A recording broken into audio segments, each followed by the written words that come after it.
దెయ్యాలున్నాయి, మేము చూసాం. దెయ్యమా? మొన్న మధ్యలో సినిమా చూసినా, అందులో హీరో రైల్వే స్టేషన్ నుండి ఒక అమ్మాయిని పట్టుకొస్తాడు. అదే రోజు అది పెద్ద దెయ్యమై అందరిని చంపేస్తుంది కాక. దయ్యాలు తెల్ల చీర కట్టుకుంటాయా? అవి మన డ్రెస్ కూడా కాళ్ళు వెనక్కి తిరుగున్నాయి. అంటే ఇలాగేనా? అంటే మీ అందరూ దెయ్యాలేనా? వచ్చి వచ్చి దయ్యాల కంపలో పడ్డవా?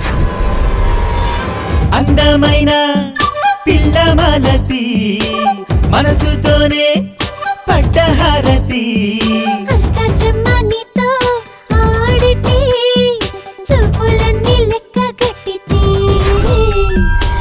అసలు రోహిత్ ఎలాంటి వాడు నీకు తెలుసా? ముంతాజ్ కోసం షాజహాన్ తాజ్మహల్ కట్టించాడు. భాగమతి కోసం కులీ కుతుబ్ షా భాగ్యనగరం నిర్మించాడు. నీకు నేను ఏమి ఇవ్వగలను?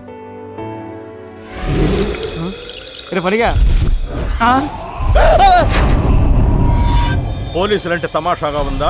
మొన్న కనిపించాడని చెప్తా, నిన్న చంపడానికి ప్రయత్నం చేశాడని చెప్తా. ఇతను చనిపోయి వారం రోజులైంది. నాకెవరు లేరండి. మేము ఉన్నాం కదా, మా ఇద్దరిని తల్లిదండ్రులు అనుకో. నేను ఈ కంపెనీ నడుపుతుంది తీర్పులు చెప్పడానికి కాదు. ఇప్పుడే ఇక్కడే కలుద్దాం. వదిలిపెట్టండి రా. నువ్వు గట్ల మీద మీదకి రావద్దు గీత. ఓం దేవి ఆవాహయామి.